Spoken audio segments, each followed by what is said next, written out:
Welcome,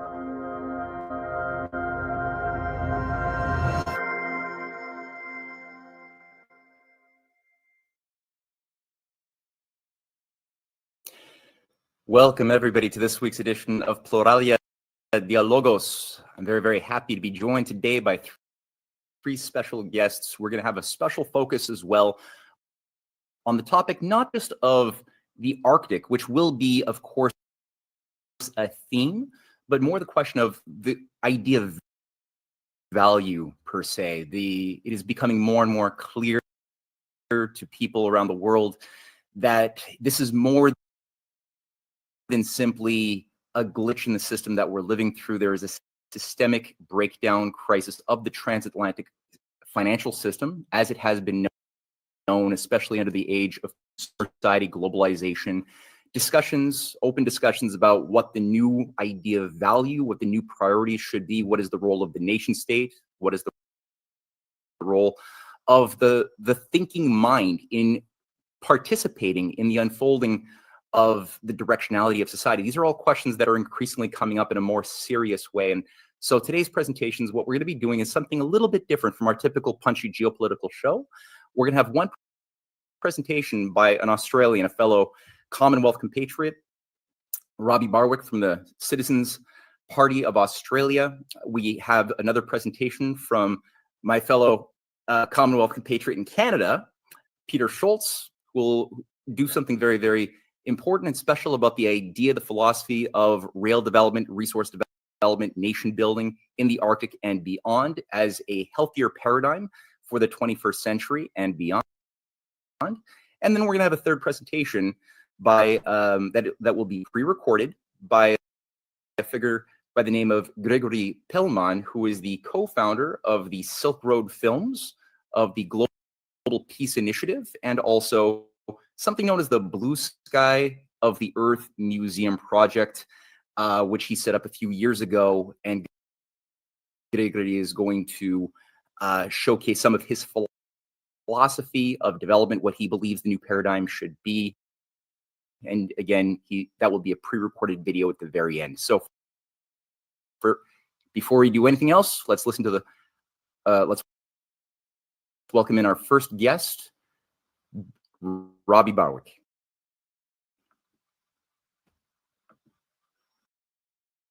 Thank you for joining me, Robbie Barwick, chairman of the Australian Citizens Party, a longtime political analyst, and I've been following you for many, many years. Your warnings of the danger of war, global war, as well as your prescriptions that your party, your movement more broadly have been putting on the table for a change in the restructuring of the banking system before the collapse, the reactivation of the powers of the sovereign nation state, and bold visions, clear ideas of a future that's hospitable for human dignity and human civilization have been a breath of fresh air. So I'm really happy that you agreed to have a conversation with me on this platform. Thank you so much. No worries, Matt. It's very good to be here.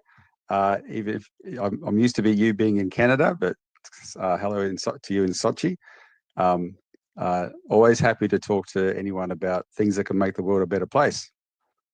Well, this is the right venue for it. This is going to be streamed both to Pluralia Dialogos as well as a special event at a university in Sochi. So I would like to begin by just simply asking you for an assessment of where you think the world is at right now, and specifically, what sort of pathways do you think would be the most wisest, simplest approaches for Western powers to embark upon if we're going to avoid a calamity of economic breakdown and general war, which may both be parts of the same problem? Well, naturally, my perspective is from inside underneath Asia.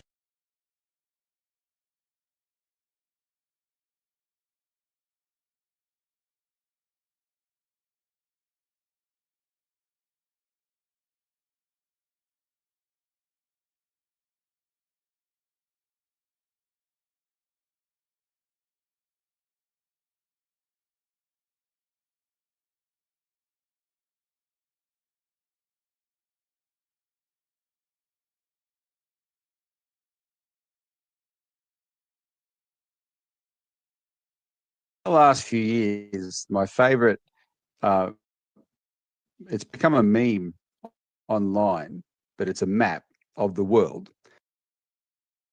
And it's the map of well, there's two versions of it. There's a map of the United States, Canada, uh, Europe, and just Australia and New Zealand. Everything else is empty, and that's called the world.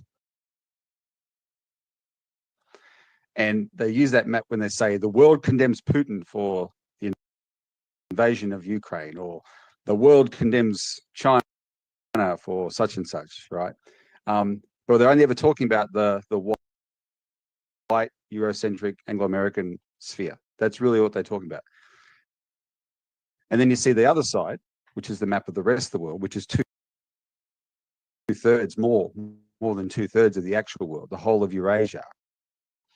And that is the rest of the world. And what I point out to my fellows, there's a lot of hand wringing going on inside of a country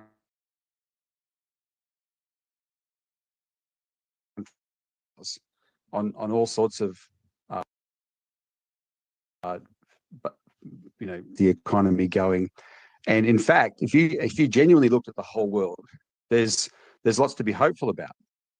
There's actually the world as a whole is making progress, because the real world is getting on with cooperating with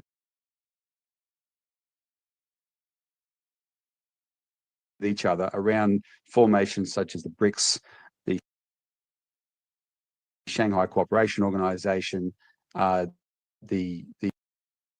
Eurasian groups that Russia has helped to pull together.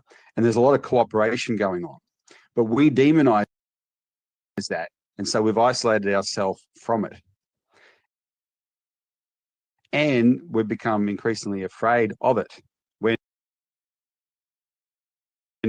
we shouldn't be thinking about it that way at all, right? We should be actually embracing it. We should be, if the United States ever got dropped its demand, never got involved as a collaborator, and worked alongside the other big countries, China, Russia, India, etc., as a collaborator, there's no economic problem, and all the key challenges are in some way economic. There's no economic challenge that cannot be overcome. But we are stuck in it's like we're stuck in a Cold War mentality.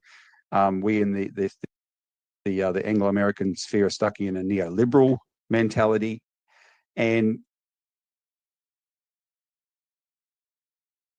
we at best kind of economic threat, but then we actually see them as a threat. We're conditioned to see them as a threat, and that becomes a self-fulfilling prophecy, and that's what makes the Western countries very dangerous. In Australia, we're talking ourselves, or trying to talk ourselves, into believing that China is a military threat to us. And I've just come back from 20 days in China, my first tour there, my first visit, and I was already convinced China was no military threat. But I've come back more convinced than ever, because I got to see how the Chinese think, what they're thinking about, how they look at the world. And one thing I also got to see is how nothing I saw in China had any militaristic overtones whatsoever. The Chinese are happy to do business with every country in the world. They're happy to do trade with every country in the world, and they've learned from the mistakes of countries like the United States. Why would they want to bankrupt themselves by invading and occupying countries? And I'm trying to tell my fellow Australians this, but they have been so conditioned to fear the countries that are actually setting the pace for the economic progress that we crave. So that's what. So how do we change it? Well, what can we do in the West? I mean, I'm hoping that the work that we do in Australia, pushing for a sovereignty agenda for our country. We call it national and economic sovereignty, meaning we want to be a country that actually asserts its own national independence, which we never have. We've always been dependent on the British and the Americans, and Canada, I'm sure, likewise. But economic sovereignty as well, right? Our financial system is completely Anglo-American, right? We do not control our own economic destiny. And so we want to implement policies that can actually assert sovereignty as Australians, and then use our position, which we're this interesting middle power, use our position to, always be friends with Europe and America, but say, hey, we're prepared to embrace this development path. We're prepared to join with the rest of the world who want to prioritize economic development. You should too. And it's a tone as much as anything that we've got to set to try and convince people to do that. The odds are stacked against us, but that's our goal. That's what we're trying to work on from our little part of the world down here. Yeah, and it reminds me of that other meme that has gone viral over the last couple of years that asserts something to the effect that, of course, China and Russia are a danger to Western civilization. Just look how close they've put their nations to our military bases. That's Maybe right. I'll splice that into this presentation here. But it's true when you actually look at a world map and you just mark out the NATO and U.S. run bases, and I won't even say U.S., but U.S. military industrial bases that have been encircling Russia and China, especially over the past 20 years, the speed at which these things, the aggressiveness at which this policy has been embarked upon, it really does showcase a suicidal view of self-interest, because it's not self-interest at all to believe that we need to somehow threaten these countries to get back onto some sort of a formula of obedience to a hegemon, but rather we should be looking at, well, what are they doing to successfully end poverty, to uplift their standards of living by building big projects? We should be looking and learning, because we used to do that more so in our better history. So what is it today? As did we. Same, right? And so what is it that you tell your fellow Australians, and I know you have an international audience who listens to you too, what sorts of positive prescriptions do you tell them could be embraced as far as concrete visions for the future that you think it would benefit us to work with Russia, China, and other nations of the multipolar alliance on, as some concrete examples for those who don't want to just keep it on an abstract level? Well, one of them is actually get on the bandwagon of BRICS. We should be, we say at minimum we should be cooperating with BRICS, but let's apply to join. Why not? Right? It would be great for our economy if we did that. Funnily enough, we have just signed a treaty with Indonesia, and it's always funny when our government does things like this, because they actually they're the most outspoken half the time in bad mouthing Russia, especially. We try and be a bit nicer under this current government. We're trying to be a bit nicer to China, but always bad mouth Russia. No one's more evil than I often say China's the most slandered country in the world, but Putin's the most slandered leader in the world. And so, and so BRICS has no currency here in the mainstream politics in Australia at all. I mean, it is like, no one talks about it. It's the enemy. And we're trying to say, hang on, look what it's doing. Look who's joining it.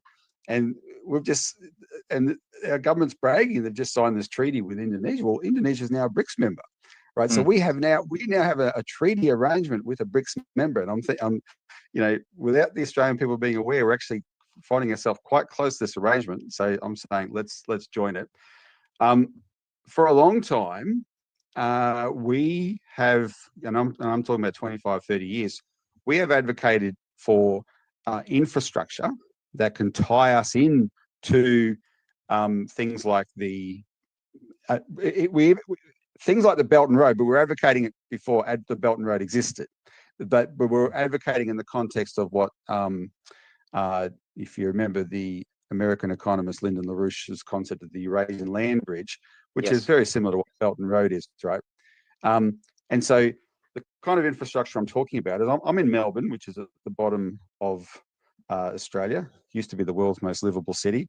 But But we don't. Australia as a landmass doesn't have big internal waterways, and of course, the North America does. China certainly does, and these big internal waterways are good for economic development, right? So we have a very empty inland as a result of not having such waterways. But there's more than one way to skin a cat. So let's build railways, right? And so we worked with a great engineer who proposed a Melbourne to Darwin, which is a city right at the top of Australia, fast freight railway line that could connect to fast shipping. And we have incredible potential here as an agricultural food bowl. And we live up to it mostly, but then we could do a lot more. But fast freight, fast shipping into Asia, and we could connect our economy right into the world's biggest population centers just right above us, right? And have our produce there within a matter of hours and days, 24 hours to Darwin, a day and a half to Jakarta and Java, right? A couple of days further to China, so that's those sort of projects, and what we're doing, if we could ever achieve those projects, we're tying ourselves in the best possible way to good relationships with these countries. That's the sort of thinking we're trying to get Australians to wrap their mind around. So we start thinking of ourselves as cooperators, right, with this growing part of the world. And of course, when you do that, you lose your fear. You stop being afraid. You realize the benefits of cooperation and stop thinking about war. Yeah, absolutely. And where there is no vision of people certainly are inclined to perish. They do. So they do. People wonder why it is that we're sitting on a giant bubble that once was a viable industrial economy that's become a casino bubble of unpayable debts. And they wonder, how did that happen? Yep. Well, we lost a vision. Yep. We lost the idea of building for the future. So I think what you've just touched on is something fundamentally human. It's premised in natural law. It's premised on something which proposes to build a viable economy that is going to be sustainable in the best sense of the word. And I thank you very much for providing a voice of sanity from another part of my fellow Commonwealthian world, which is desperately lacking. So thank you so much, Robbie Barwick, for these words of wisdom, and I look forward to future conversations. Happy to. Thanks, Matt. Enjoy your time. Thank you. All right.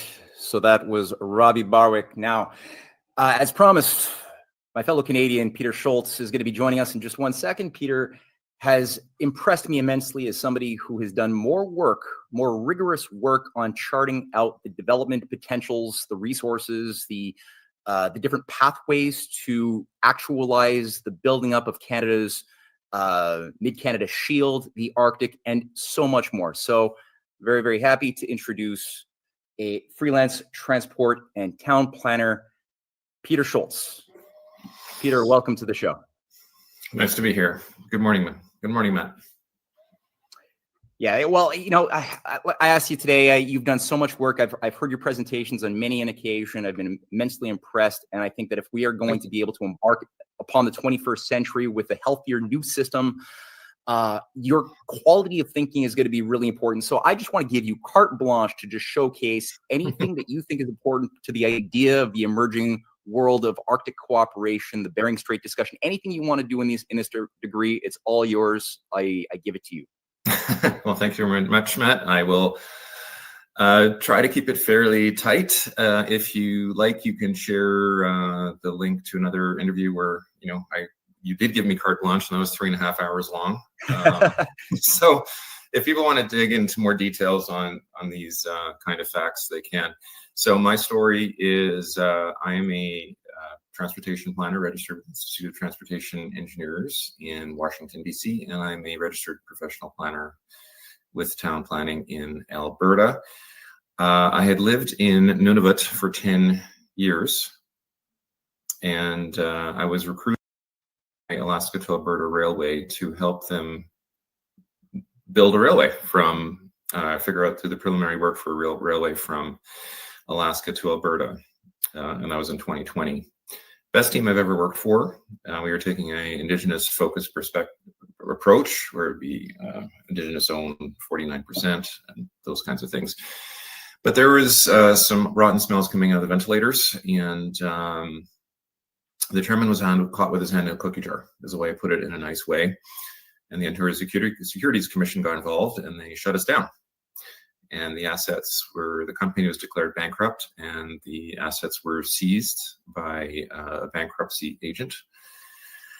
And they deemed the project to be of zero value, would not sell it for any price. And, no one's severances were paid, for example. So in my case, I ended up being laid off holding my fourth daughter, who was then 2 weeks old, in my arms. I had brought her to the meeting to show the team because everything's virtual.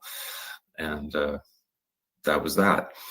And I found out later that there was a buyer through a source I can't mention, and who I can't mention, and I can't mention who the bankruptcy agent was on air. But when I found out that the sale had been turned down, as the assets being zero value, I had some questions in my mind that have not really been satisfied, because we had engineering diagrams, we had existing relationships, we had MOUs with First Nations, we had routes picked out, we had some early permitting done, we had initial work for an environmental assessment report. It was all, it was land right-of-way agreements with landholders. Like surely that's worth more than zero, right? We had been doing real work.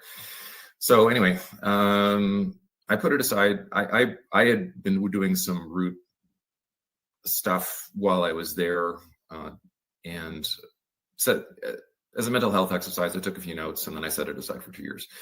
And then early 2023 was still nagging at the back of my head. So, and I was now living in Alberta because I had relocated from Nunavut to Alberta for this job. And now I made the transition to freelancing.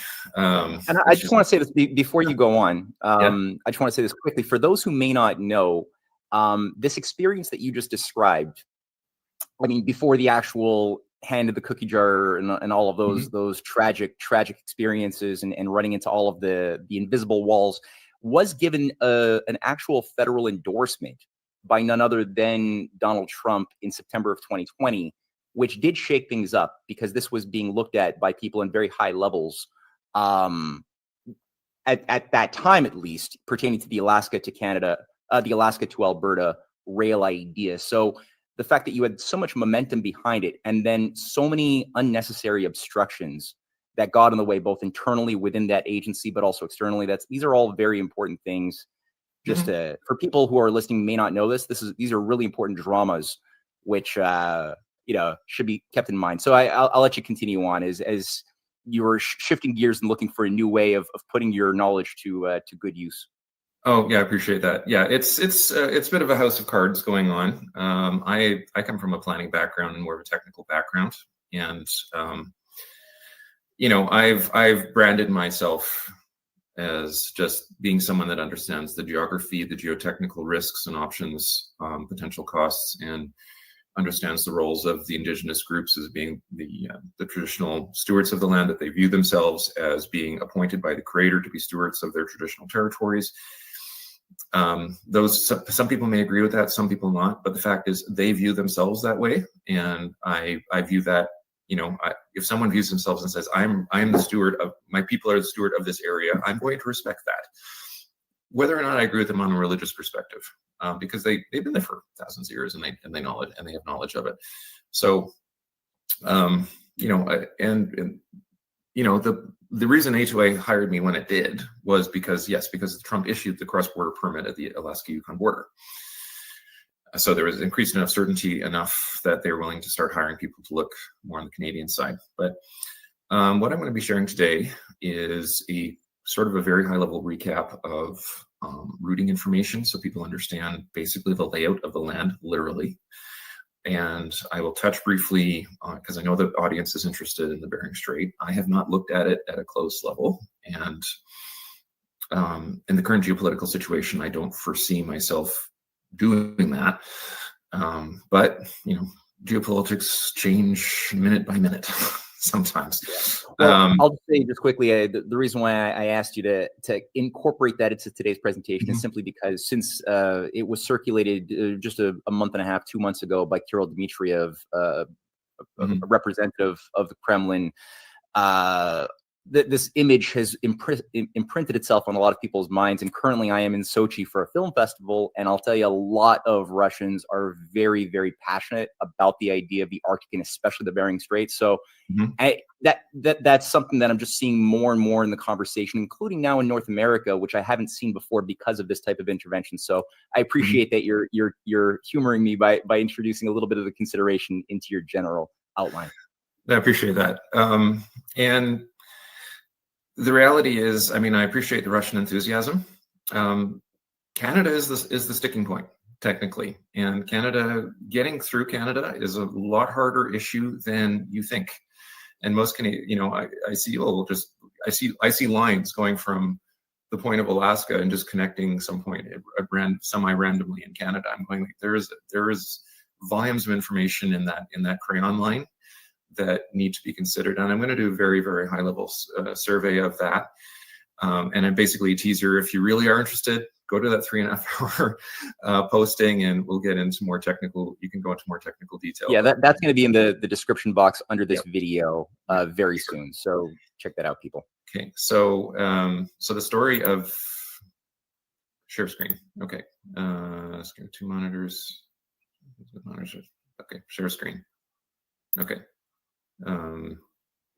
Window. No, I want entire screen and I want that one. Okay, good. Okay, so this map had its earliest days in 2020 when the project died, and or 2021. The project died. The first version of this, I was making the map. I was literally crying. There was wet on my cheeks because this was my passion.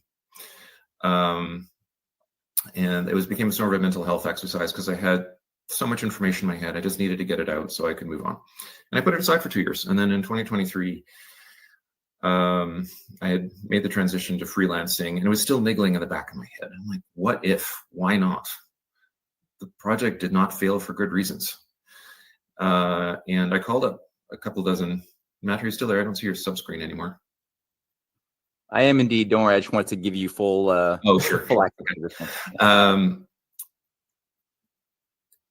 Yeah, so I called up a couple of dozen First Nations and I said, we or my team had been in contact with you 2 years ago, and were you actually genuinely interested? And all of them said yes, but we want to be part of this from point -1. We want to be there from before early planning stages. So I began a process of revising the map that had started. My primary sources of information were the Rail Atlas at the University of Alberta Archives, which included many hundreds of maps that were created mainly in the early 19th century when there was a bit of a rail boom in Canada. And a lot of visionaries were thinking which train could go where. So, and then the A2A information from the company I'd worked before, some of which was, the details may be under NDA, but you can't copyright the Earth, right? If there's a line on a map, you can't copyright. You can copyright the details of that line because there's more work in the detail than in the general identification. Anyway, so on this map you're looking at, there are 4 colors.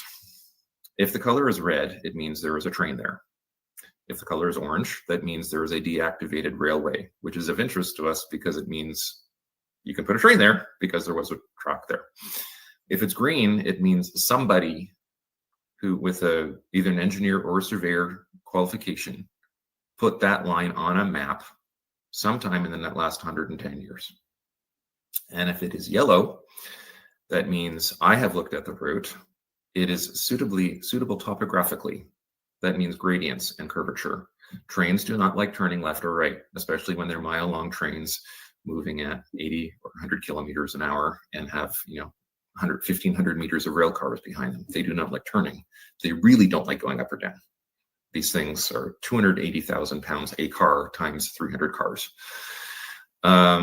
So we're looking at 1% gradient maximum, avoiding areas of significant topography, tunneling, etc.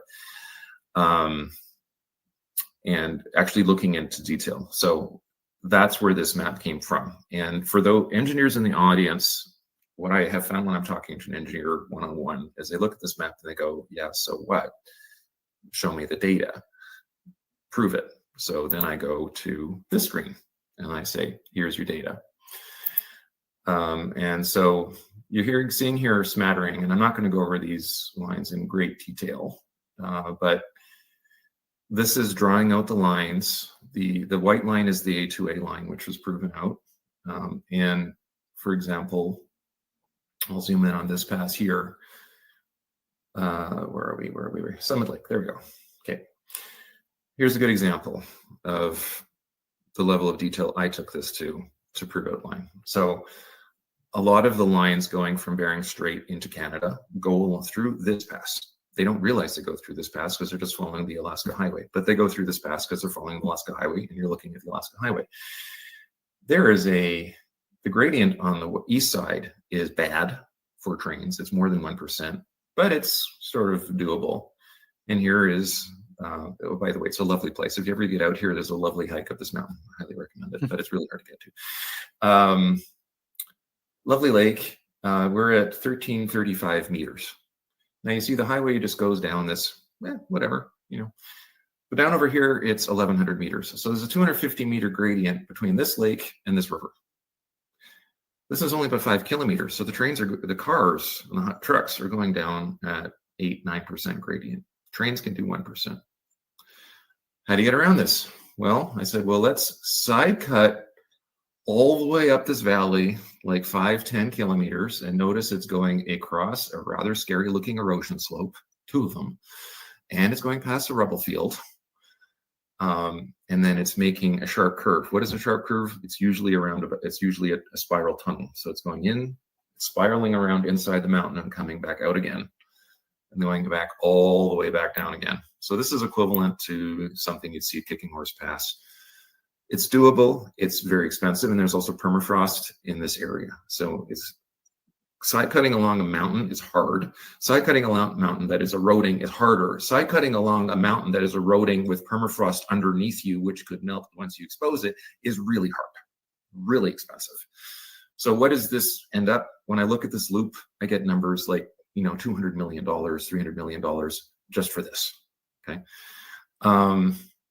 And that's to get the train down, and then there's another crazy drop over here. So the train has to make this crazy loop-to-loop to try to hold to 1% gradient. But picking out where this could potentially go, this takes time. So this map, the raw data, and with all those loops, I'm able to stay sort of at a 1% gradient, right? So that's an example. I have done that for all of these colored lines across this map. And that takes time. So I've put about 2,000 hours into the map. There's your raw data. And that's remarkable. And that's just to bring the consideration of the inclination or the gradient change. That's all this is, that you had to do this immense amount of work. And that's not even factoring in the resource deposits, where yes. the preferable. Okay. All right. Wow. Yes. So it's Canada is always like this it's almost like a black box for world transportation planners. And they're like, we'll put ships through the Northwest Passage. Well, that sounds easy. Canada has the most complex ice conditions in the world by far. Each pass between each of those islands is a different ice story with a different ecological considerations, right? So with Russia, in the Russian mindset, you have a fairly straight Siberian coastline. You've got a few islands offshore, but basically in the wintertime, the ice extends from the North Pole down to the coast. And in the summertime, the ice extends from the coast and moves back up again towards the North Pole. And you have 40 icebreakers, and you run along the North Coast as your Northeast Passage. It's fairly straightforward. I'm going to a shipping summit next week, and I'm spending a half hour just talking about a few passes and the ice conditions and a few passes in the islands up there. I'm not talking about Northwest Passage. I'm talking about getting to Bering Strait. But there it is. It's the same sort of situation on the terrain. So the way I summarize this, so I showed the GIS system basically. So there's raw data behind this thing, and to just give one example, and there's dozens to hundreds of examples of this. You could also tunnel, but again, tunneling, the rule of thumb is $1 million a meter in Canada, and that's not including permafrost stuff. So up here in the north, depending on your permafrost conditions, and this is peri-permafrost area, so you may not have to worry about it too much. The permafrost may only go down 50 meters or so. But in the high Arctic situation, when you're dealing with a tunnel where the ground is frozen down 0.5 kilometer, you're building a tunnel through ice. What does that mean in terms of vibrations and freezing and the way ice moves when it's under consistent pressure? You know, the tunneling and those kinds of things get really scary really quickly in terms of costs and potential risks. So anyway, the way I summarize this tangle of lines for folks is there's basically two options if you're getting up to Alaska.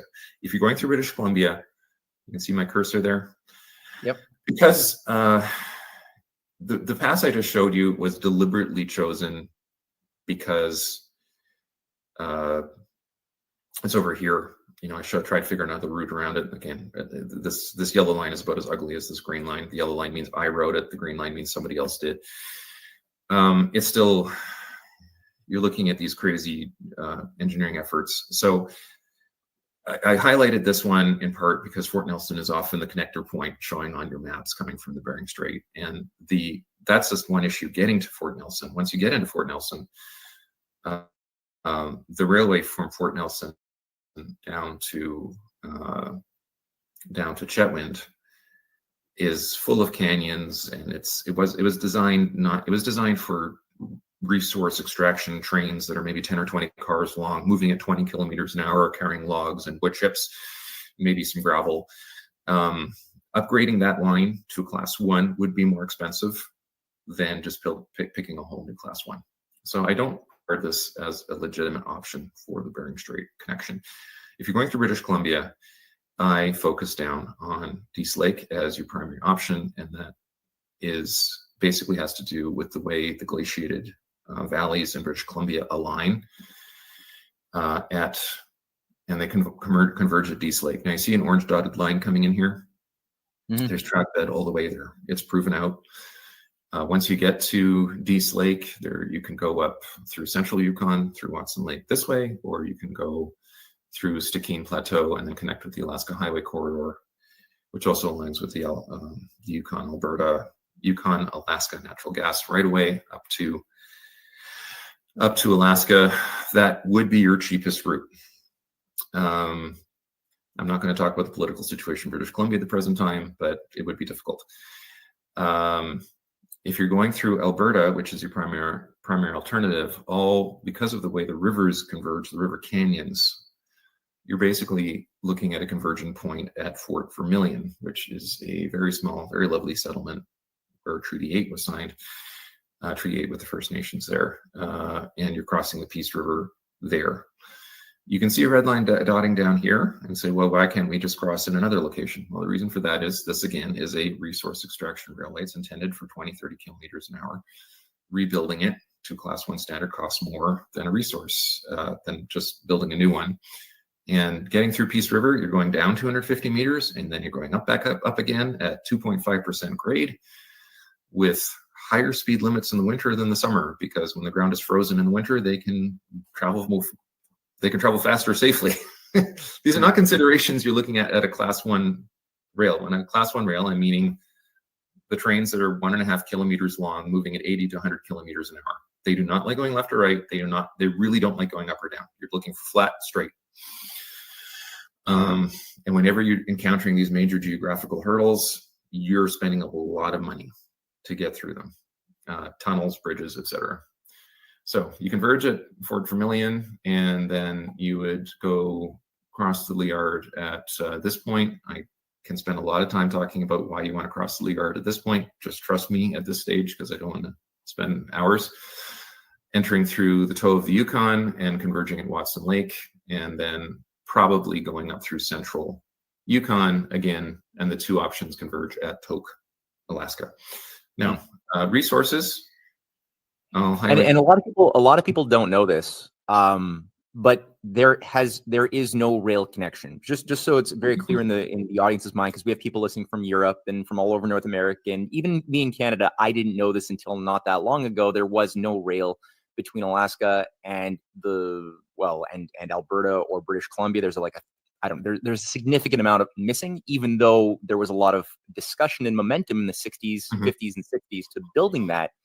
It just stopped. So what you're calling for right now is finally fitting that gap together that would bring us into the Arctic, into Alaska in a serious way. Thank you. Okay. Yeah. So we'll just highlight that orange and red lines. Our northern boat, we have an existing railway ending at Prince Rupert, and then we have a railway that was started and never finished going to Dease Lake. There's a whole story why it was started and not finished. I'm not going to go into that. Fort Nelson, I've taught the spur that ends there. I've explained why this one is not suitable. And then there's another one over here, which ends at Hay River on Great Slave Lake. Again, a resource extraction, slow speed railway. And that's the end of it. That's as far north as the network goes. It never has gone. Right over here, this is a narrow gauge railway between Skagway, Alaska, and Carcross, Yukon. It's used only as a tourism service. It used to extend into Whitehorse.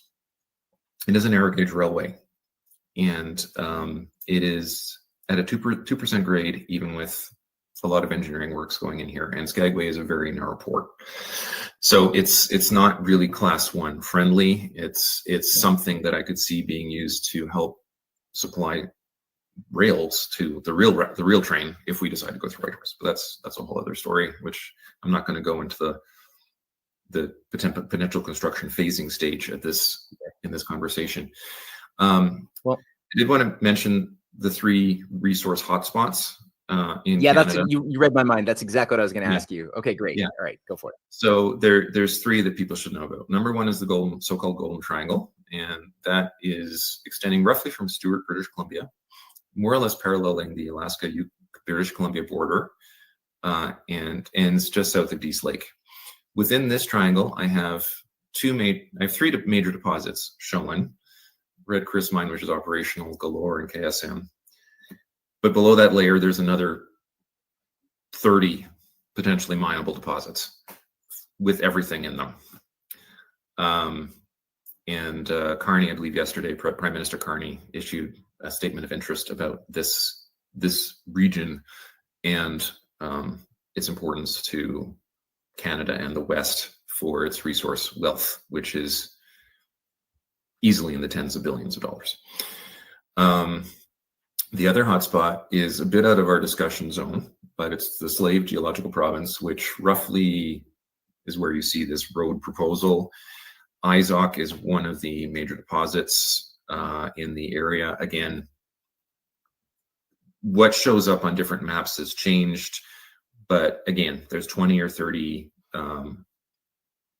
deposits with everything in them, from diamonds to gold to ore to zinc in this region. The West Kitikmeot is not very friendly to rail. It's a rolling terrain with a lot of rocky outcrops, surrounded by frozen marshy permafrost all around. So really, you're only getting roads in there. Right now, it's serviced by ice roads, which is the reason that the all-weather road has been proposed to. The idea is to get the minerals to the coast, which would then be pulled out in the summertime, the ice-free season, by barge. They've talked about the potential military purposes of this road, but I don't see it. But anyway, that is another hotspot. And then the third hotspot that is relevant to our discussion, there's another one farther east, but I won't go in, and there's the Ring of Fire in Ontario, but I won't go into those because we're talking about Bering Strait. Is sort of central and eastern Yukon. So what we have here, and this is a publicly available information. Cantong, to my knowledge, was the primary source of tungsten in the West. It's been mined out. Mactung is the new primary source of tungsten in the West. There's been a lot of interest from the North American federal governments on how to access this tungsten, and there's engineering studies underway for upgrading road access to the McMillan Pass area. There's also a major zinc deposit at McMillan Pass. And going up the area, there's another significant deposit at Gaina, I believe heavy ores, zinc if I'm not mistaken. And then Crest is the one that nobody's heard about. 16 billion tons of high-grade iron ore. That is a billion tons of ore at Crest, which is on the Yukon NWP border. You're never getting that stuff out by road. And then there's other deposits like Andrew, that could or could not. There's Kudzakaya, Wolverine, these other. Yukon has a bad history. Like Wolverine was developed by a Chinese firm, and they didn't do their engineering right, so they had to shut down the mine after like 6 months, and then there was this massive cleanup cost, and they didn't do security properly. So there's been another story of a frozen dam core failing at a different mine near Mayo, like about 6 months ago. Yukon has a bad history of mining companies cutting corners, and that has not helped us at all. And when I hear those things, when I hear about with modern technology and modern engineering methods of these kinds of failures, I just shake my head. I'm like, you are not helping anybody when you cut corners, because you destroy the reputation of the mining industry, you destroy the interest in resource development, and you empower folks that believe that anything people touch is turned to crap, and they are then feel when you show these industrial concepts, they feel empowered to oppose them because of what's happened in the past. And that definitely makes things more difficult for folks like me. But anyway, there's Casino, another major zinc deposit, which on that note too. I mean, I think Hollywood also doesn't help, but we're several generations into a lot of conditioning where, on the one hand, you actually have very bad behavior from industrial firms that clear crop forests, that have done a lot of damage to the environment, undoubtedly. But then it's the idea that there could be a sane way that industry and infrastructure develop in a big way without destroying nature and ecosystems is not even discussed. And we go to the other extreme, as I felt in my heart for many, many years, just having been through the education system. I saw the idea of a rail was, for me, just reprehensible. The idea of an industry smokestack was disgusting. I got a visceral emotional feeling looking at these things, until it took many years for me to sort of put on different glasses and start reappreciating why these things have been so rapacious, so destructive. And it can't be oversimplified, or else we do a lot of damage. So I appreciate that nuance that you're. No, I thank you very, very much. No, I appreciate that. And, the government response to these disasters has been to establish more and more and more regulation. And then they hire people out of university that have perspectives similar to what you or I had when we got out of university, which is industry is bad. And then you put them in charge of these regulatory processes. So then you end up with the situation we have now, where it takes 20, 25 years to get a permit. And then it gets delayed and delayed and delayed by this silly thing or that silly thing, or some junior regulator saying, oh, I need one extra piece of information. Sorry, you'll have to delay your startup by another year. This happens again and again and again. But so I'm seeing both sides of the story. By bringing this up at this stage in this context, we're all in this together.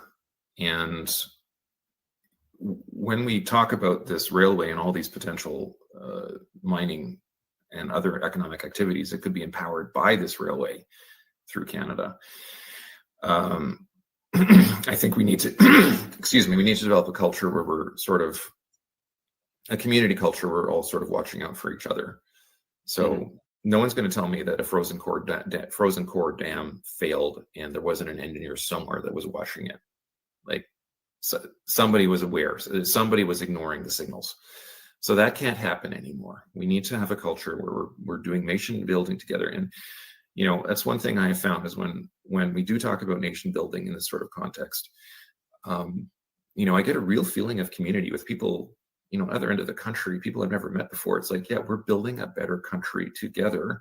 What are the things we need to know? And, I've been able to add some contributions saying these are the route options and these are where the resources are. But I'm also being upfront and open about this is the pitfalls I've heard us before. And they're political, some are real. And there's a feedback mechanism. If we all look at this together, like if it's not just an engineer says, oh, I'm not going to ignore that warning sign on this design, but it's like, if I do my job badly, this could shut down a tens of billions dollar railway. It could hurt for future generations. It's going to destroy the reputation of the industry. Suddenly, it's like, yeah, I'm an integral part of a machine, of a nation building machine, of a Canadian advancement, and I'm damaging that. So everyone is going to have to take that perspective of very high responsibility. So with that, I'll move across the border into Alaska, unless you have any remaining questions on Canada. No, but I do want to just repunctuate, just because what you said is so important, that when you're doing real nation building, the way you're showing how it used to be done and how it can and should be done again, you're really also doing citizen building, right? You're reshaping in a healthy way the identities of those individuals who will make up the government, who will make up the democratic society, which means that it could only work when the citizen has a moral and intellectual vested interest as their subjective self into the objective health of the society that they were born into. And that means they have to appreciate, where did they come from? What is required to sustain the next generation to come after? And when people have that, then the decisions that they make when they go to vote, when they think about what policies are shaping my world, are going to be coming from a much higher truthful, a place of wisdom. And that's a society that can govern itself. And that's the type of non-linear but very real transformation that we're talking about, which we haven't seen in so long. So I just want to really punctuate that it's not just rail on a graph, it's not just resources, it's not just turning resources into money, although that happens, but it's this transformative power of the society as a whole on every level, intellectual, spiritual, cultural, physical as well. So thank you very much. Yeah, no, I agree with that wholeheartedly. So as I said, both options come in at Tok. Costing, the price of steel has gone up. I'm using a sliding scale. I've looked at each link independently. I've used a range of between $1.5 million per kilometer for building a railway on flat prairie that needs a 50 centimeter ballast base, to $20 million a kilometer for side cutting on mountains where there may be some permafrost and you need to stick thermosiphons in the ground to keep the ground frozen, those kinds of things. And that's not including, regulatory costs, land holding costs, those kinds of things. So construction costs alone, not including all the other overhead, coming in through British Columbia, because there is an existing rail bed there, I'm estimating the cost on this line coming in at somewhere between $25 and $35 billion. And remember, you have to add to that all the regulatory administration, securing lands, those royalty fees, whatever, those kinds of things. So it's going to be more like add 5 to 10 billion to that. Okay. If you're coming on this way, it's about 10 billion more than that. So somewhere between 35 and $45 billion to get into Tok from this route. This route is more expensive because there's more permafrost. There's 3 major bridges, and it's more new build. Okay. Now, once you get to Tok, A2I did do all the engineering to get down to Valdez, which in my mind is a complete waste of time. Valdez is a great port. It's deep water, but it does not have enough frontage for the kind of traffic we're anticipating. If you have a rail link connecting Memphis and Chicago and Miami to Alaska, to Tidewater, a manufacturer in Alabama can go, do I really care if I go to Long Beach, California, or Seattle, and I have a 2 or 3 week delay because the ports there are full or they're on strike or something? Or if I ship an extra 3,000 kilometers to Alaska, which is also ice-free, or Prince Rupert for that matter, but in this case, we're talking about Alaska. I may pay more for my rail shipping, but then my product isn't sitting at the port for 2 or 3 weeks waiting to get onto a boat. So the estimates that I have seen are that Anchorage and region, that Alaska as a whole would be covering about 20 million tons in its first year of operation once it's connected to the lower 48, rapidly moving up to 70 to 80 million tons over the next 20 to 30 years. Are those numbers accurate? I would like to check them, but they also pass the sniff test. When you look at the amount of trade going through U.S. West Coast ports, that alone, without all the resource development, is enough to build a railway. Okay, so Valdez is not big enough for a port. So I view the only option is moving from Tok up to the current limit of the Alaska Railroad, which is at a village of North Pole, and then there would have to be some upgrades along the existing Alaska Railroad to upgrade it to a Class 1 standard. It's not that bad. It could be upgraded for about $1 billion, the whole system. And then you have 4 ports to pick from, all of which are ice-free. There's Anchorage, there's Port McKenzie, which is basically ready to go. They even have the rail right-of-way ready to go. And then there's Whittier and there's Seward. Would there be passenger capacity for this? Yeah. Do I think Americans, if there's a train that goes from Seward to Miami on a hotel on rails, would Americans want to take that? With 400 million Americans wanting to see their whole country in one giant train ride? Yeah, I think there's a real market there. It was never looked at. But you just think about it, it's like everyone would want to take that, at least once in their brain to see it. And take 400 million Americans, and then what percentage can afford to do it, and how many do they want to do it? And, you get back of the envelope. Yeah, there's a worthwhile train ride. Now, moving on from there, you can see my map is blank.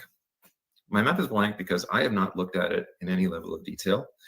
And, I put 2,000 hours to get the map this far. If someone wants me to do the same analysis over getting the rest of the way to Bering Strait, give me a call. Sorry. So, but I have had a very quick look. I threw this line together in 3 hours.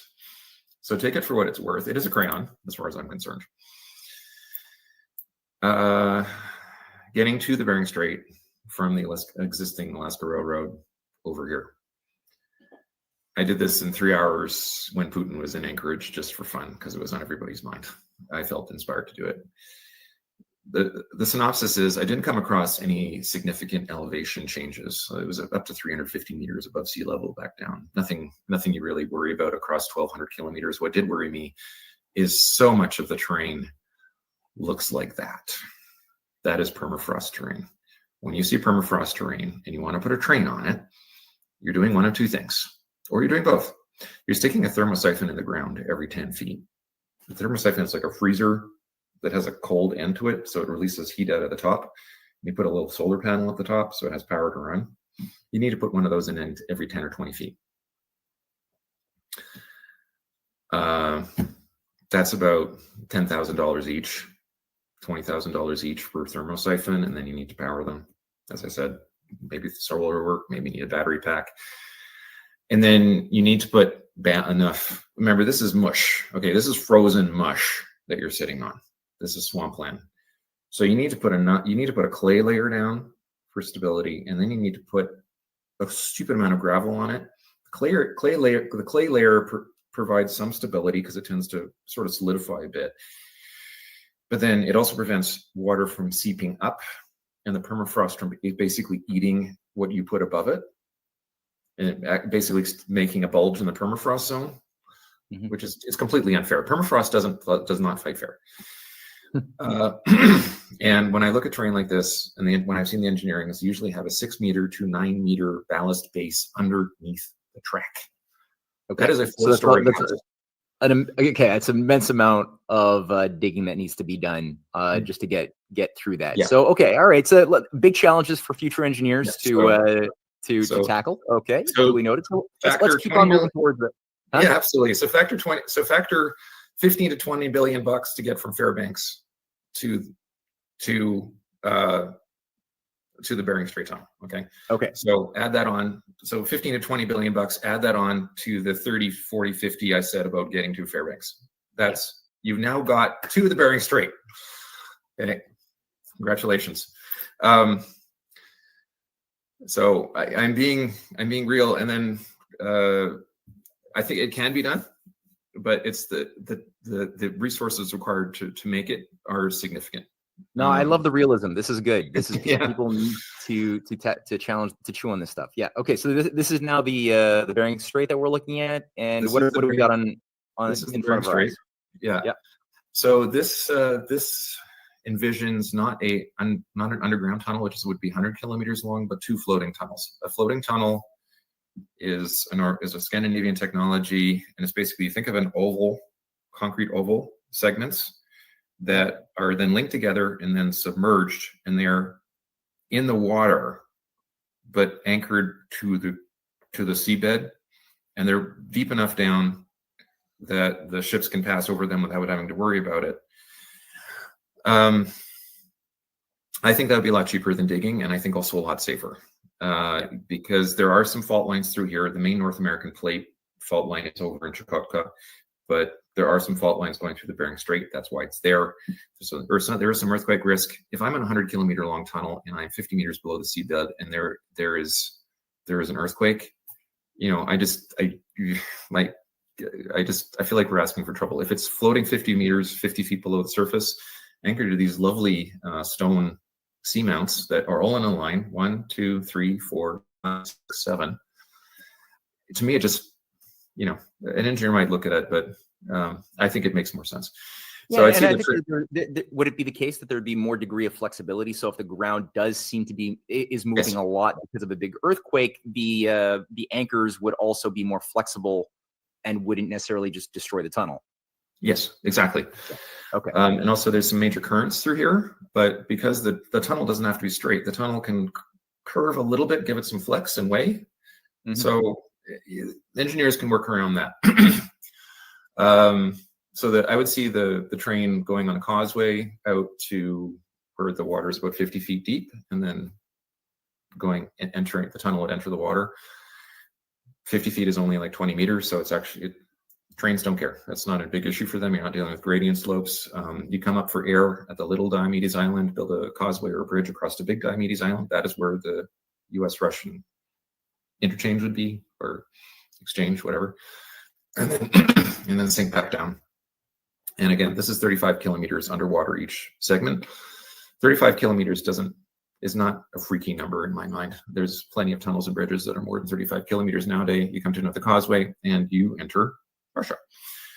Now, I have not looked in detail, as I mentioned. I've did a quick scan online. I found this map. So whoever did this map, and if you can find the guy that wrote it, I'd love to talk to him. But it shows 3,500 kilometers to Yakutsk of new build. And because the line wiggles the way it does, it tells me they've put some thought into where it's going to go. Where I like to go is, why did you pick that particular wiggly line and another wiggly line that's right next to it? Right. That's where my brain comes in. What are the other options? Mm-hmm. That's what I like to look at in detail. But anyway, I'm taking that it's official. So Yakutsk to Namau, which is, I believe, the name of the community on the Chukotka side, 3,500 kilometers. There is some talk in the Russian government about extending the line from Yakutsk and then going to the sea at Magadan, which would cut your overall distance by, I don't know, down to 2,800 kilometers from this point up to Chukotka. But again, you're dealing with terrain that is, I'll just pick a random point: mountains, permafrost, valleys. So Russian construction costs are a lot less, but you're dealing with significant costs on the Russian side as well. And then you have your bridge. Would this thing work? Oh yeah. If you're connecting into the Chinese industrial heartland across to North America, the people if it's double track, I think it would be full like the first day, and the ports would still be running at full capacity. So that's my 20-cent tour of the Bering Strait. Yeah, no, Peter, thank you so much. I really appreciate the rigor. Like I said, I always find this refreshing. It's so easy to draw lines on a map and to play the world like it's a game of Sims, but to actually see somebody who's been on the ground, who's thought through the variables, I really appreciate that. And I'll just add a couple of quick images here. The reason why I'm actually in Sochi, for those who may not know, I was invited to speak or to have my film presented at a film festival. So my wife, myself, Jason Dahl, our filmmaking friend, put together something called the Arctic Theater of War or International Cooperation about a year ago. And it really went through a history of the idea of the Bering Strait Tunnel as a concept, the idea of cooperation among sovereign nations, starting at the Civil War, even a bit before, and going through to the present, and the various moments in history where we came close. And there is something that is featured in this video that caught my eye some time ago, featuring a map, which I'm going to just pull up here super quickly. And of course, it's not showing up. Oh, I want to. Oh, there it is. So right there is an 1890 map called Gilpin's American Economic, Just, and Correct Map of the World, featuring this entire grid of rail networks that, of course, the feasibility studies weren't done in a rigorous way, but the concept was there. And Gilpin was somebody who was at the time the former governor of Colorado. He was Lincoln's personal bodyguard. Before that, he won Lincoln's trust, and Lincoln appointed him the first governor of Colorado. And before that, for 20 years, he was known as the father of Manifest Destiny, who was the first person in the 1840s to champion the idea of building the Transcontinental Railway, which finally got started during the Civil War and was finished in 1869. And his idea was, from the very beginning, and I think Lincoln probably got a lot of these ideas from Gilpin and some of his Russian friends, was to extend the transcontinental that ended in California all the way up through British Columbia into Alaska that Russia had just sold to the United States and onward into Eurasia, based on a concept of the greenbacks emitting productive credit and cooperating instead of fighting your neighbors. And that concept was, I think, very powerful. Even the Tsar Nicholas II commissioned a team of American engineers to go to Alaska to carry out feasibility studies in 1905 over the Bering Strait, and it was covered in the New York Times and Western press as well. Of course, some revolutions, some wars got in the way, and the world went in a different direction. But this is a very old idea, and to see that it's now being circulated again, this is something that was just released across mainstream media, with some of the JFK classified files that the Soviets had been holding on to. There was somewhere along the way an American civil engineer in the 60s who drew up, in a fanciful way, but I think an important idea in 1962, something that was playfully dubbed the Kennedy-Khrushchev World Peace Bridge, featuring just that very connection. And this is, I think, coming at a moment when we really need to be thinking big and thinking about these historical precedents. So it's not coming out of the blue. It's not coming out of a vacuum. It's not coming out of a Sims game. This has very real past and future importance. So everything you've just said, I appreciate so much. I hope people check out your longer 3.5-hour beautiful presentation in the description box of this video, as well as my 36-minute film, which will be screened at this film festival in Sochi. That's also going to be linked in the description box. Peter, thank you so very much. Thank you very much for the invitation. It was a pleasure. All right. Thank you. For our next guest, we have Gregory Pellman, who is somebody who is Russian. He's been working for many years on a variety of projects with his attempts to basically bring the world in some measure into a better place. And as I mentioned at the very beginning, he is the co-founder of the Silk Road Films. He's the co-founder of the Global Peace Initiative in 2022. Something called the Blue Sky of the Earth Museum Project, with what he calls the idea of uniting humanity as a multi-planetary species. Now, very curious to see what he has to say. He sent over a pre-recorded message with an image of himself, which we'll play for the next 15 or so minutes, and we'll round it out that way. So for the very last presentation, let's listen to a word from Gregory Pellman.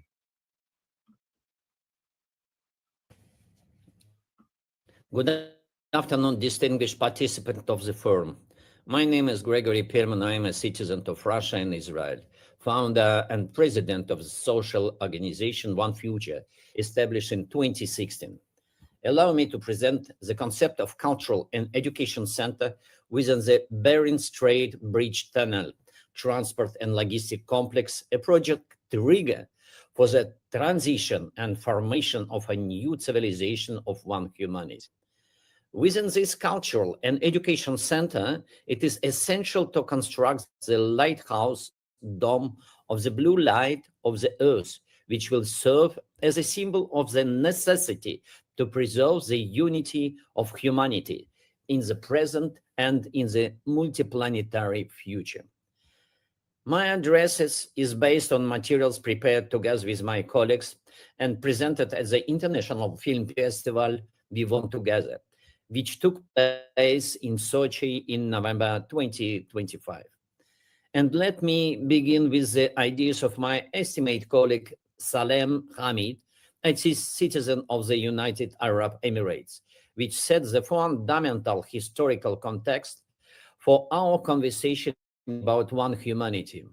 His report, The Loss of Humanity and the Need for a New Civilization Ethics, formulated a key idea.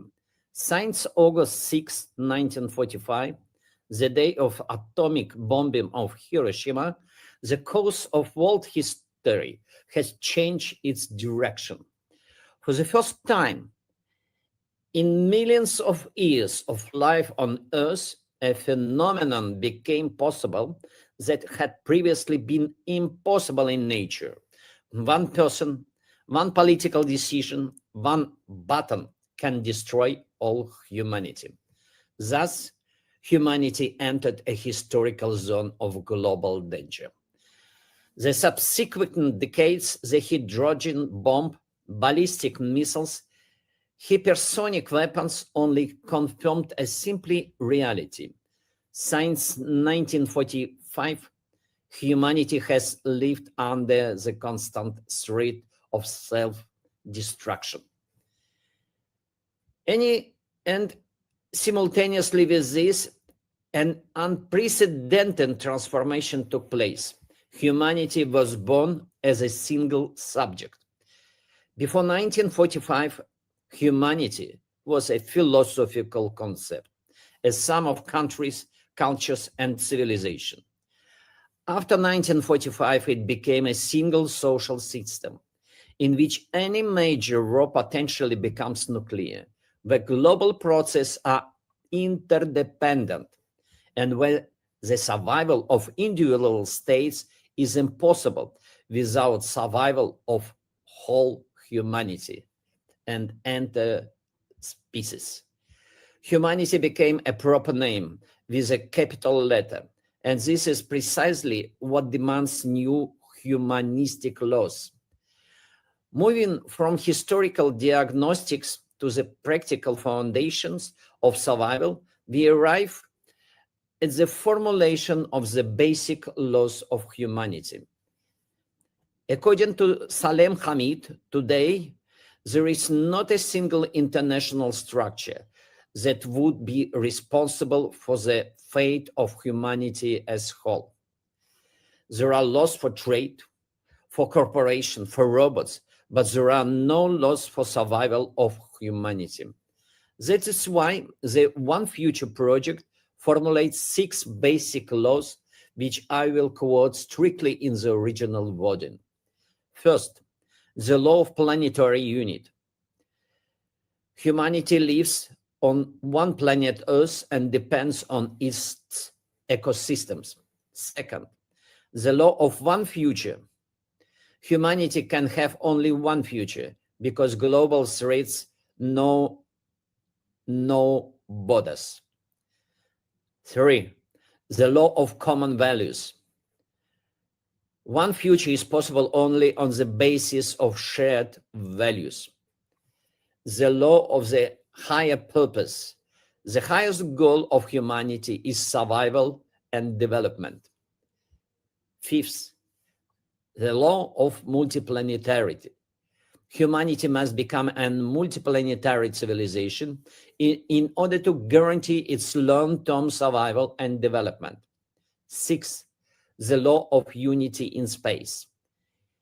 In a multiplanetary future, humanity is obliged to preserve its internal unity and share values in order to avoid self-destruction at a new level. These laws are not an ideology. This is ontology of survival of the species Homo sapiens. And if these laws set the framework for the survival of humanity, then the next step is to understand which forces and which elites are capable of leading us through this transition. This question are answered by Priyanka Yadav in her speech, The Need to Change Civilization Logic and the Role of Public Initiatives. My colleague Priyanka Yadav, Masters of Graduate of the Higher School of Economics in Russia, Director of the Development of Cooperation between Russia and India, presented the view of the younger generation in her report. She is just 31 years old. Changing the civilization logic from destructive elites to creative ones. Priyanka precisely identified why humanity today is stuck in a dangerous loop. Military elites live off conflicts, resource elites of control of resources, financial elites of global debt. These are the destructive elites of the past, holding on to power through fear. But in the 21st century, a new force is emerging, the creative elite of high-tech, IT, clean tech, edutech. Its characteristics are, it creates rather than destroys, it unites people rather than divides them, but it does not yet possesses political subjectivity. Priyanka formulated the main challenge. There is a need for a civilization change of elites, from destructive to creative, not through revolution, but through an evolution of responsibility. This is where public initiatives such as One Future come into play. In her view, the following must happen.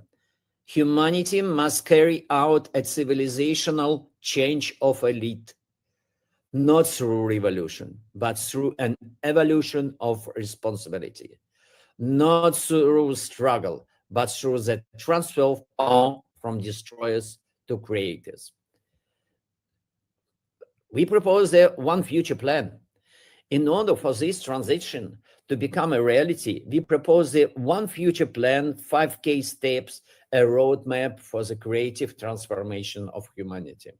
Step 1, the financial signal of peace. A civil moratorium. Do not invest in the military business. Withdraw capital from the military industrial complex. Defend peace with your own wallet. Step 2, a coalition of culture and technology. Unite leaders of IT scientists, entrepreneurs, and thinkers. Adopts a manifesto of common values as a code of a new era. Step 3, reorientation toward development. State must invest not in rockets, but in peaceful technology, artificial intelligence for medicine, EdTech for children, space for the future. Step 4, control over global meanings. Media must no longer be a weapon of chaos and instrument of escalation of military confrontation. We initiated the One Future Media Alliance and One Future Microfilm Challenge, a global film platform for movies that create the future rather than destroy it. Step 5, a new political architecture. The technological elite must assume political responsibility. We need leaders of the third millennium, not those who rule, but those who serve. The idea is simple. This is a strategic role of public initiatives. And when we understand which elites and which initiatives can become the driving force of the change, it is logical to ask the next question: around which symbol can all humanity gather at one? A symbol that can unite all humanity. Every civilization has its own symbol.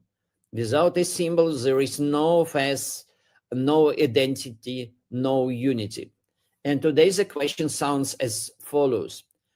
What can unite a Muslim and Catholic, a Russian and Indian, a resident of the USA and Chile, and engineer and peasant?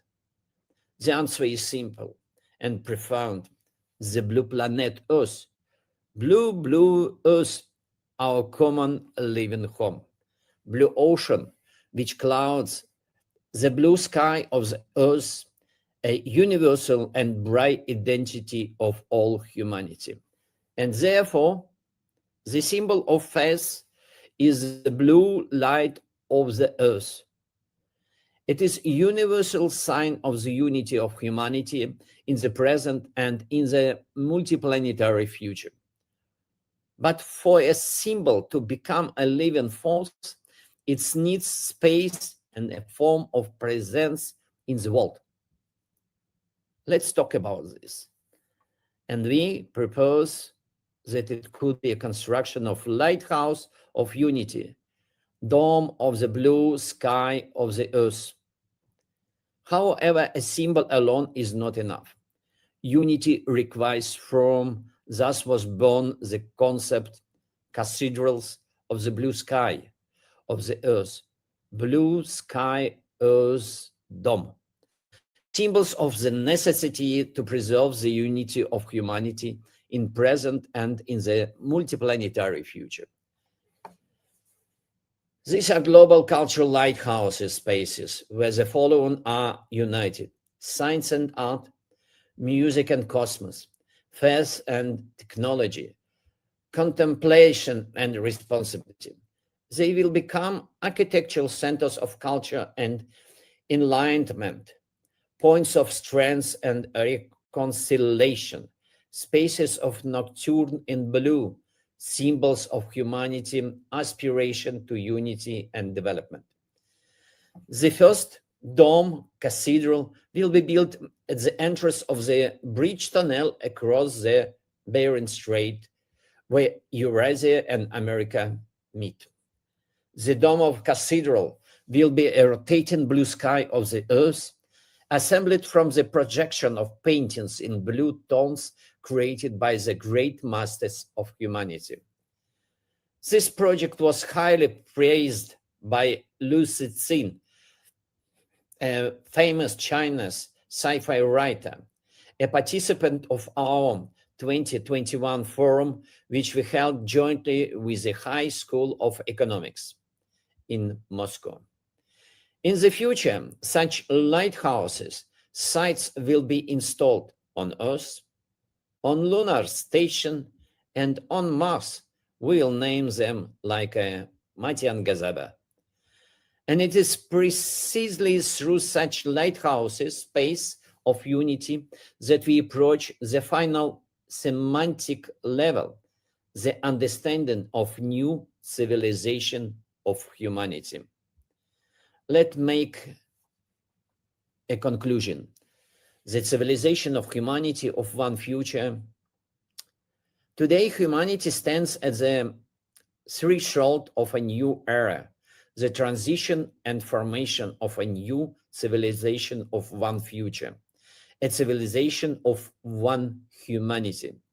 The lighthouse of the blue light of the earth remind us we are a single humanity living under one sky, on one planet, with one chance for survival and with one goal. And the first such lighthouse, our public movement One Future proposed to place in a memorial transport and logistic complex, Bering Strait Bridge Tunnel. Right now, this is only an idea. It will be a new narrative, which may become a significant trigger for shift and formation of new civilization of one humanity. We understand quite well that it will be not possible just to push and convince politicians and people to construct this memorial, culture, scientific center with lighthouses of blue sky dome. But we understand that it's very important just to put this like a new narrative and try to make it like an agenda of the public society to talk, discuss, and to find a solution. This will make a networking and to make a people together. Lighthouses, cathedral of the blue light of the earth, are symbol of the necessity to preserve the unity of humanity for survival and development in the present and in the multiplanetary future. Thank you so much.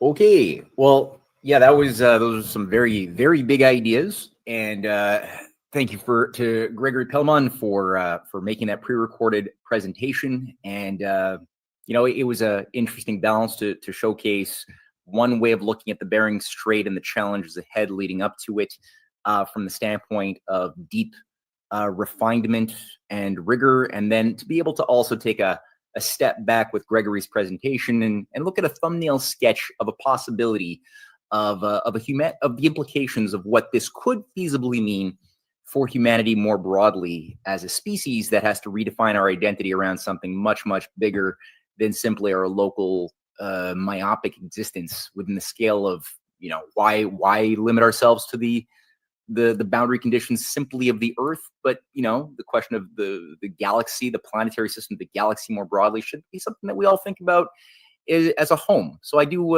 agree with Gregory on those points, as far as what type of identity will shape the healthier society of the future.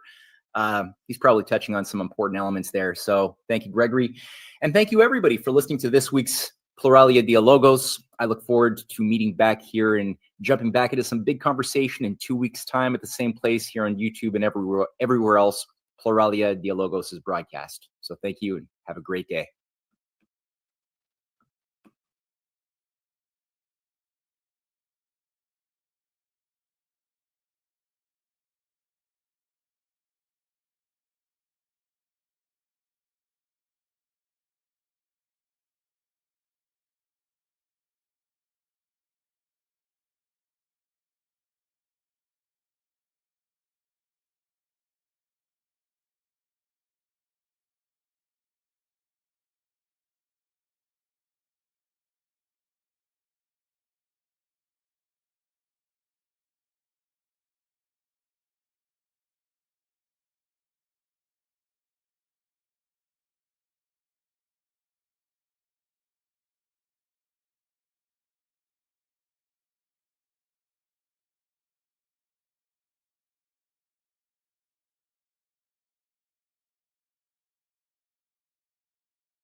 Are you looking to sell your house as is without the hassle of costly repairs or realtor fees? Then listen up.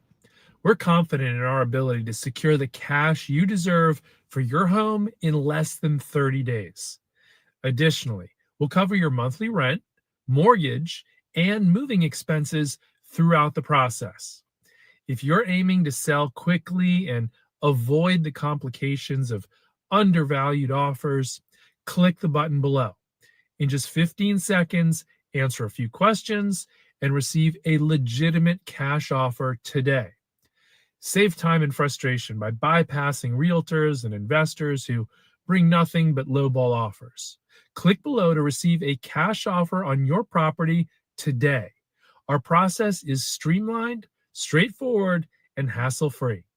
Thanks, and we look forward to assisting you soon.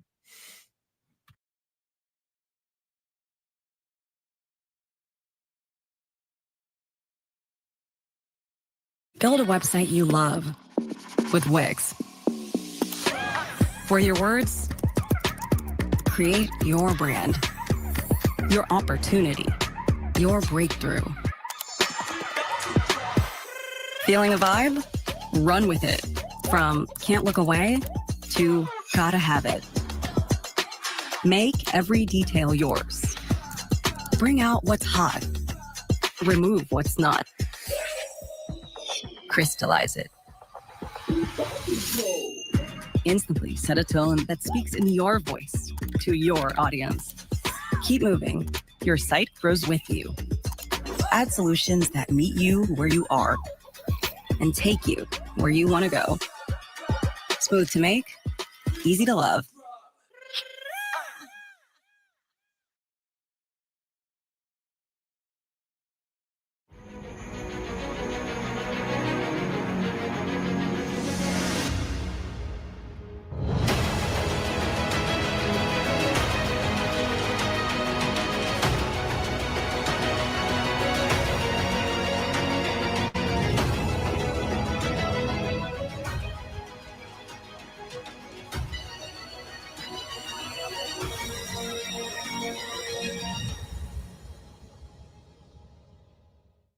Hi, everyone. Judge Andrew Napolitano here for Judging Freedom. Today is Monday, November 10th, 2025. Larry Johnson will be here with us in just a minute on Donald Trump's dangerous war plans. But first this. History tells us every market eventually falls. Currencies collapse. And look at where we are now. 37 trillion in national debt. Stocks at record highs defying gravity. So what happens next? Groceries, gas, housing, everything's going up. And this dollar, it buys less every day. When the system breaks, your stocks won't save you and your dollars won't either. But one thing will: gold. I've said it on my show for years. Gold survives collapse. Central bankers know this and billionaires know it. That's why they're buying more. Is it too late to buy or is it just the right time? Call my friends at Lear Capital to find out. Ask questions. Get the free information. There's no pressure. And that's why I buy my gold